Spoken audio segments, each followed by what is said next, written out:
Hürmetli tamaşaçılar, qonaqxonamizga rahim etiniz. Studiyamizda qonaqda Галиаскар Камал исемендәге Татар дәүләт академия театрының әйдә баручы актерларынан берсе, Татарстанның халык, Россиянең ат казанган артисты Айдар Хафизов. Хәерле көн, Айдар абый. Хәерле көн. Исәнмесез.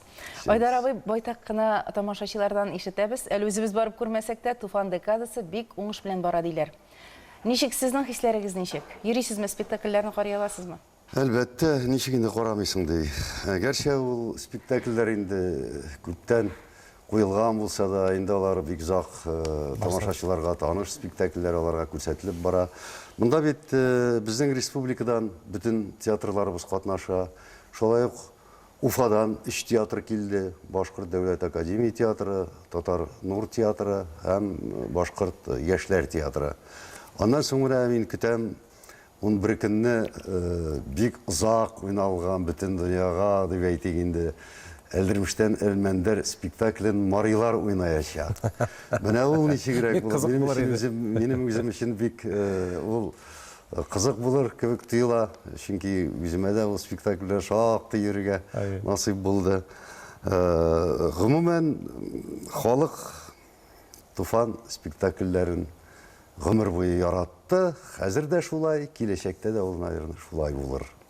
Айдар абый, менә сез үзегез озак йөрергә туры килде дидегез Әлмәннәр белән. Без инде сезне Шәфык Азраил ролендә беләбез дә, яратабыз да, шулай хәтерлибез дә.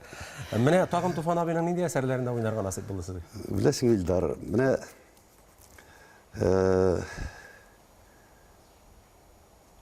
61 елны мин Туфанны инде менә уйлап ятам, бит кичәсен шалтыраткач.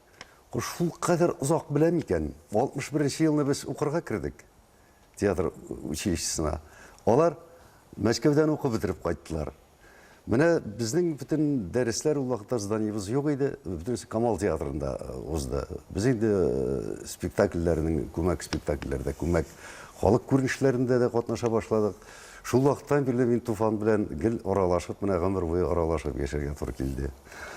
Мин менә армияга кайтканнан соң 67 елны Туфан югары әдәбият курсларында Мәскәүдә укый иде.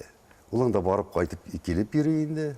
Менә шул вакытта ул язган, яшьләр турында язган республика театрында, күчмә театрга китерде Ак тәүбә, кара тәүбә дигән пьесасын. Менә минем алгарак атлап әйтим бит, ул спектакль шактый уңышлы чыкты. Чөнки ул вакытта паспорт ала башлаган иде ул яшьләре. Алар шәһәргә бик тиз сибелделәр. Заман сугышын тыйып язган инде уларны.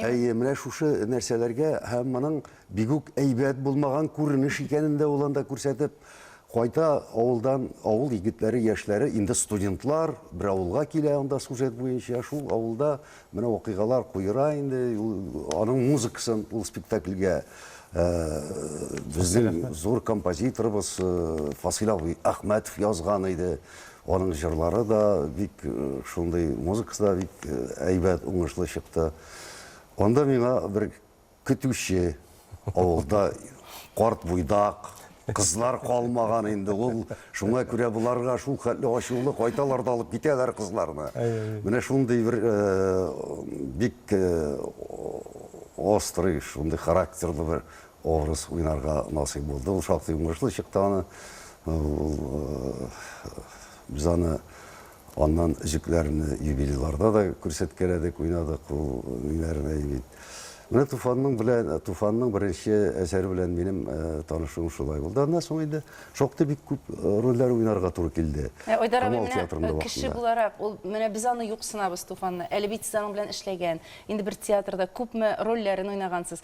Кайбер чакта юксыны бармы күңелегездә? Менә ничек булмасын инде? Ничек булмасын инде? Эшләрегезгә кермиме Туфанга? Ничек булмасын? Без менә бик еш зират кылабыз. Үзебезнең карифейларның шәшәкләр, илтәбез каберләрен чистартып торабыз. Инде сезон ачканда быел да шулай ук, япканда да шулай ук без гел барып зират кылабыз. И монда менә шунысы мин уйлап куйдым. Ничек бик матур урынданың кабере. Аңа менә таш куелды, бик матур итеп. Килеп керүгә Туфан каршылый кебек әйбит. Очрашып Туфан, торасыз инде ел ел сайын. очрашып торабыз, бит. Аның әйберләре куела тора. Туфанны онытып булмый. Ул әле бүген дә шулай һәрбер театрда куела. Менә Бик зур шаккатмалы бай мирас калдырган. Шаккатмалы бит. Ә ул киләчәктә дә шулай булыр. Чөнки әле Туфанга алмаш, Туфан дәрәҗәсендәге драматурглар күренми. Ә бит театрлар яшәргә тиеш, халык безнең театрларга йөрергә тиеш, карарга тиеш. Алмаш дигәннән Айдар абый тагын бер сорау туа. Менә матбугатта инде журналистикада бик узак шайкадылар ул теманы. Әлмәндәргә алмаш булмый торып, берничә буын алмашмый торып, яңадан әлдермештән әлмәндәрне сәхнәгә менгерү мәгънәсез диләр. Тәнкыйтьчеләрнең фикерен ничек торган әйтә алмыйм, сез ничек дип уйлыйсыз? Мин бу хакта уйлаганым бар үземнең дә, әйеме, Илдар. Ну, безнең ул күңелгә шул хәтле язылган инде ул. Аны Шәүкәт абыйдан башка һич мөмкиндер түгел кебек. Менә карыйк әле шумариларны бит. Бер Анда бер фикергә килдерә. ниндидер бәлки чыннан да карады.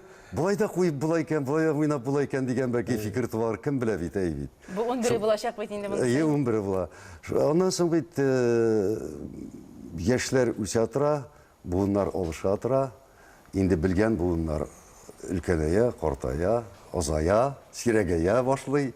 Яшьләргә бу куелыр дип уйлыйм мин аны. Бер генә куелмас, ул бик күп куелыр. Чөнки ул үлемсез әсәр, ул үлемсезлек хакында аның идеясы да, ул бик әсәр. Туфанның башка әсәрләрдән күп әйберләре Камал театрында барды бит инде. Ул махсус яза иде. Аның Туфан абыйның тагын бер менә башка драматурглардан айырмалы буларак ул менә ничек эшләде. Әйтә Тумашевка. Мин синең или Тумашевнан сорый. Мин синең театрың өчен язам бу әйберне. Ул шундый уңышлы булып чыга, шундый әйберләр булды аның әйбит. Марсель әйтә, ничек мин дә анда бирдең, ничек инде Камал театрына бирмичә бу әйберне анда илтеп бирдең. Ул күзаллап яза. Ә ул шулай яза. Аннан соң ай булмаса йолдыз бар. Ул бит язылды Әлмәт театры өчен. Ул Кузаева өчен язылды. Кузаева шуның белән Тукай премиясына лаек булды, бит. Ул менә шундый, чөнки ул үзе артист буларак бик яхшы белә театрны. Театрның Яхшы тоя. Тоя. Bütün şuna göre ул артистларны белә, bütün театрларда һәрберсе белән аралаша. Аның белән мин башка кеше белән аның хәтле шахмат уйнаганым булмады кебек. Хәлим Җәләлов белән генә булса инде. Бит. Ул шахмат уйный бик диде. Кумарланып, азарт белән. Но соңгы елларда уйнамый башлады. Театрга килә, безнең холда бит зур шахмат тора өстәлдә бит. Biz аны былай уйнайбыз да, соңгы елларда уйнамый башлады. Килеп күзәтә безнең уйнаганны. Бик кызып кирип итә дә башлый, бит уенга катнаша да башлый. Ләкин үзе уйнамыйдыр. Нигә уйнамыйсың? Әйдә уйныйгын тагы берәр дигән. Юк. Оттырамданнары бик каты переживай икән ди. Шуңа күрә Туфан Абдуллович ул bütün артистларны белә иде республикада. Һәрберсен, яшьләрне булсын, картларны булсын, әйбит. İsimləri bilən biləydi, hər birisi bilən oralaşaydı. Çünki teatrda işləyən, bir neçə yıl işləyən artist onun əsərində oynamay qalmay. Repertuarda, repertuarının təşkil itə ғadətdə күбісінше Tufan əsərləri. Ул bik күп yazdı, həm ул bik кызыклы әсәрләр язды. Бик зур рәхмәт, Айдар абый. Менә шушы килгәнегез өчен һәм Туфанны искә алып сөйләгән сүзләребез аңа дога булып барсын. Декадасында безнең дә аның күрсәткән эшләребез аңа дога булсын. Һәм инде әлбәттә сезгә һәрбер эшегездә уңышлар телибез. Рәхмәт. Үзегез дә килегез карарга. Декада бик көчле бара җәмәгать. Рәхмәт. Шулай итеп, хөрмәтле тамашачылар, студиябездә кунакта Татарстанның халык Россиянең атказанган артисты Айдар абый Хафизов булды.